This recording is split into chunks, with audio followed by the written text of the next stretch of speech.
Every city in the country, every city in the world probably, has a pizza place. It's usually pretty good, it's usually pretty cheap, but there's something about making your own at home that just really drives the point home. Do you know anyone that doesn't like pizza? I don't want to know that person.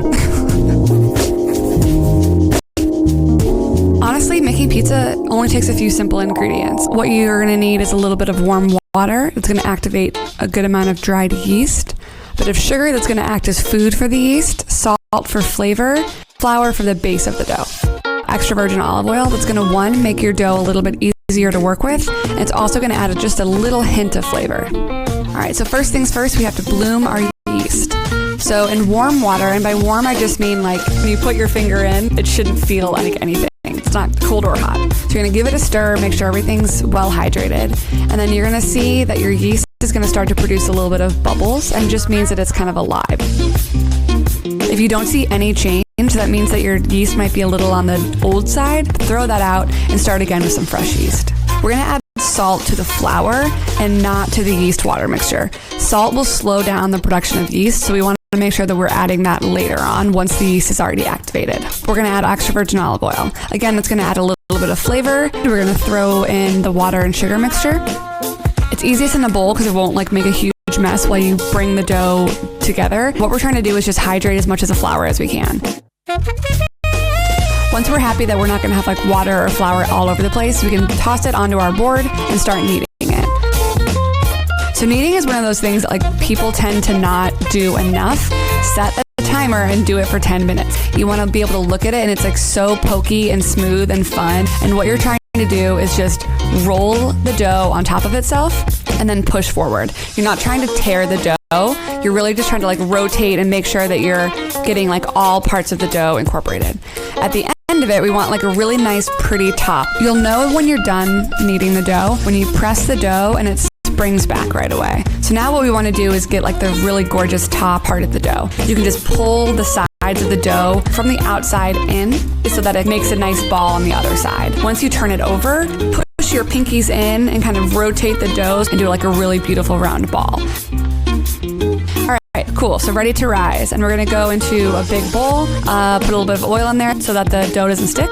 And then you're going to cover the dough itself in oil as well. This is going to rise significantly and we don't want to stick to the cling film. So I like to cover with cling so that it's much easier to get off. Like I've done a lot of doughs where you cover with a towel and then it gets stuck to the towel. So I prefer cling. So you can let this rise for an hour if you don't have a ton of time. Even better would be to let this rise overnight. So the one on the left is one that's been risen for 24 hours and the one on the right has been rising for an hour. It's still going to be a great flavor. It's still going to be a great texture. So the longer you let this process go, just like the more flavor and the more complexity is going to be in your dough. And what we're going to do now is just bring this dough back to life. So a lot of work has happened with all this yeast and it's been a little bit uneven in the way that it's grown, and that's just like a totally normal process. So we're going to turn it out and we're going to knead it again for another minute or two. Nothing different about this process. Again, we're just evening out the bubbles that are inside the dough. We're going to do that shaping thing again, so use your pinkies, if you will, to kind of push to make it into a cute ball. And if you're using store-bought pizza dough, you want to do this as well. So knead it for a minute or two and leave it out at room temperature while you're doing all of your other pizza prep. And then we're going to cut it. So as you can see, now that we've cut into this, you can look at that cool I just love that. It's so cool. Okay, sorry. Back to what we're talking about. So you can see like just how much gluten development, just how much fermentation and growth and all the yeastiness, sciencey stuff is going on, how alive our dough is. Like that's an awesome process to see. So this is a huge amount of dough. It should make about 4 good-sized pizzas. You can give one to each person at your party, each person in your family. You can shape them. You can freeze half of them or freeze 3 of them so you have some for later. It's really up to you. Add a little bit more flour, cover it with a towel, and let it rise for 1 more hour. One thing that you want to recreate from a pizzeria in your own home kitchen is getting your oven as hot as it possibly can. One thing that's going to help that is having something in the oven already preheating that's going to give you really good bottom heat. So you could do a baking sheet turned upside down. You could do a cast iron, which is really great at holding heat. And then third option, if you are going to be making like a lot of bread or pizzas at home, is to get a pizza stone. And that really holds a lot of heat as well. And it's like a nice open surface. So let's talk sauce. There's a lot of different options out there and people like never really know which ones to get. So there's puree, and that's going to be like the finest of all of the tomatoes. Then there's going to be crushed. that might have a little bit of chunk left in it. Diced is going to be diced. So it's just cut up already. It's in its sauce. It's in its water. And then there's whole tomatoes. And so those are the most intact. And those are the ones that I recommend. You can crush them with your hands, or as we're going to do here, we're just going to use an immersion blender. Little safety PSA, if you have any leftover sauce, do not store it in the tin can. Store it in a separate container and make sure to throw the can away. Now let's talk cheese. The thing about pre-shredded cheese is it has some product on it that prevents it from clumping in the bag. It just kind of doesn't allow things to melt as easily. If you shred the cheese yourself, it's going to be much softer. It's going to be a better flavor in the end. So if you have the option, we do recommend that you shred the cheese yourself. One thing about using fresh mozzarella is that you can leave the chunks as big as you want. So if you're super cheesy, you can have huge chunks on your pizza. So now that our dough is rested, it's ready to be shaped. There's a lot of different ways that you can get your dough out to a good shape. What I like to do is kind of do like a finger poke, if you will, all over the dough. One, because it's so fun, but also if you can see these kind of bubbles that are developing, I'm allowing those to stay in the dough, and then those are going to help give you those awesome pizza bubbles. You can stretch the dough with your hands, just kind of being really careful. You can use your fingers and kind of spread it, if you will. Do a combo of things. I used to work at a pizza place, and the guy would actually put the dough like on the side of the table and kind of stretch it that way, and he would let gravity work its magic and kind of let the dough stretch out itself. It was kind of fun. I thought it was like a cool technique. He was able to do it much quicker and smoother than I'm able to do. And then the classic way that everyone wants to know how to learn is the like tossing of the dough technique. So you kind of want to create a spinning motion with your knuckles as you're throwing it in the air. So on your knuckles, rotate and toss, catch. So now it's time to assemble our pizza. So we're going to use a turned over baking sheet. So this is going to act as our peel. And a peel is that cool plank that they have at a pizzeria that helps get the pizzas in and out of the oven.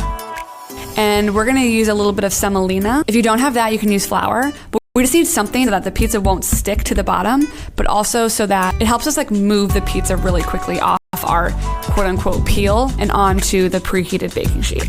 And then we're going to just reshape our pizza ever so slightly, restretch it out just a little bit. So when you're adding like sauce and stuff to your dough, just try and work quickly here. So like don't panic or anything, but if you are too slow, it's going to be much harder to get the pizza off the peel and into the oven.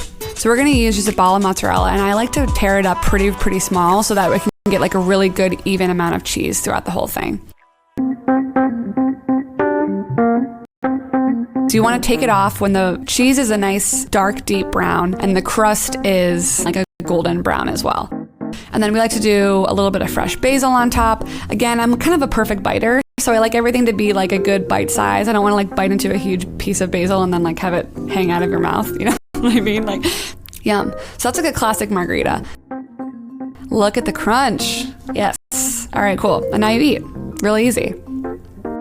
And a little like pizza bianca, if you will, or like a white pizza or a pizza without a sauce. That's just going to be a little bit of olive oil. Again, more cheese of your choice. We're using mozzarella. We put a bit of dried oregano on top of this as well. And this is going to go into the oven as is.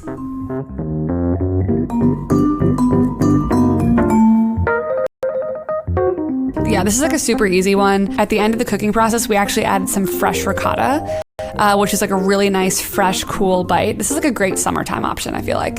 And then even on top of that, a little bit of fresh pesto that we had.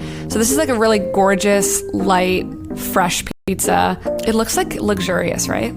There's something about it. It's just very like, I don't know, it's like kid friendly, but it's also like bougie friendly.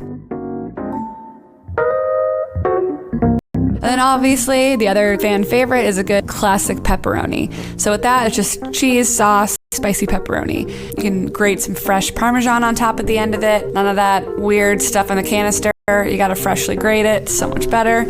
Yeah, and the cool thing about pizza is whatever you want. My favorite toppings, seriously, I'm not even kidding, are like bacon and olive. It's like so salty and crunchy. It's so good, I love it.